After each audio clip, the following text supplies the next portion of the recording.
Mr. Marketos, welcome. It is one of the jobs of the Marshals Service to provide protection to our federal judges. Is that correct? Senator, thank you for the question. Absolutely, yes. And it is a federal crime, for instance, under Section 115, to threaten a judge. Is it not a federal crime? Senator, off the top of my head, I don't know the statute, but it is a federal crime if you do threaten our federal judges.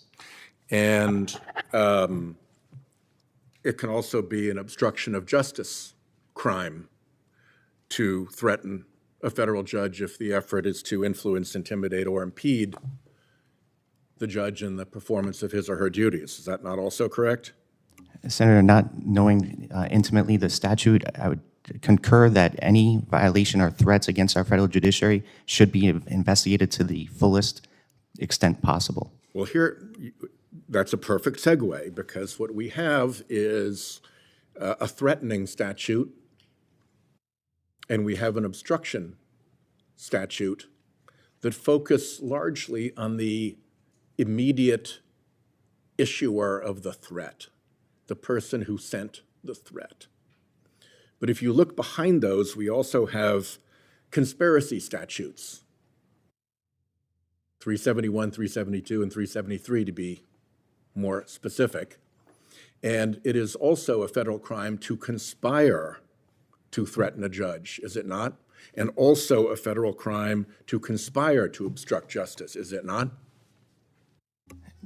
Senator, again, I'm not intimately familiar with the statutes, but I do know that the judicial security mission is, without a doubt, one of our core responsibilities in our democracy. Is it a crime to conspire to threaten a judge?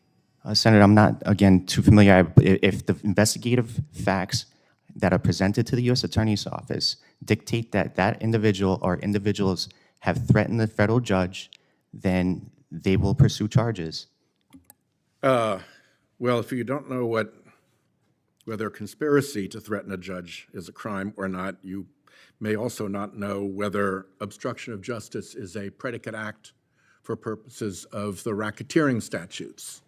So I'll ask, is Section 1503 obstruction a predicate for a racketeering prosecution under Section 1962?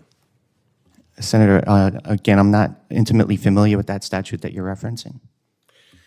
So the reason I'm asking these questions, Mr. Marketos, and I'd like to have to put these three exhibits into the record, letter of March 31st to James Bredar, letter of April 11th to Mark Patella at the Marshals Service, and my QFR questions to the Director Serralta. Without objection. All three of those efforts try to get at whether the Marshals Service is investigating not just the threat emitted by the person who was delivering the threat, but whether there is potentially either a conspiracy or an enterprise engaged in threatening judges. And I can't get an answer to that. It would seem to me that would be a super easy question to answer. Let me ask it a different way. Setting aside prosecution entirely, looking only at the protection responsibilities of the U.S. Marshals Service.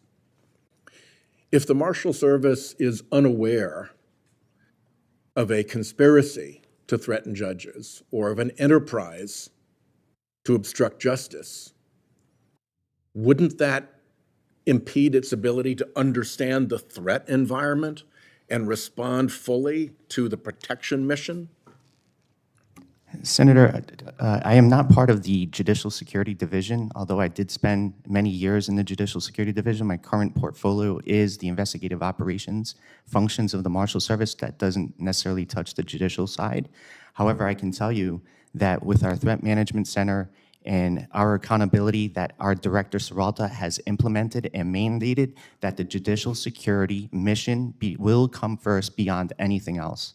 Yep, I hear everybody saying that, but when you narrow the question to whether or not the Marshals Service is willing to investigate conspiracy to threaten or a racketeering enterprise to obstruct, then suddenly it's radio silence. Suddenly it's cricket. Suddenly I can't get an answer.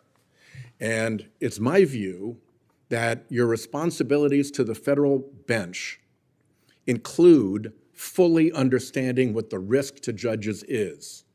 And you cannot turn a blind eye to the prospect of there being conspiracies or enterprises or orchestration of threats and still be doing your protection job fully.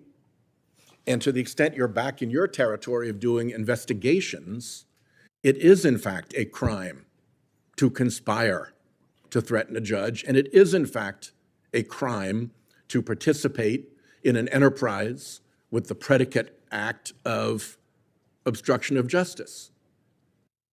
And my question, my challenge to you at this point, since I can't get a straight answer, is have you foregone that responsibility for fear of where those investigations will lead? And you can get back to me. My time is up, so I'll leave that with you as a question for the record. And I hope I have better luck than I did with respect to my previous request on this same subject. Thank you. Thank you, Senator Whitehouse.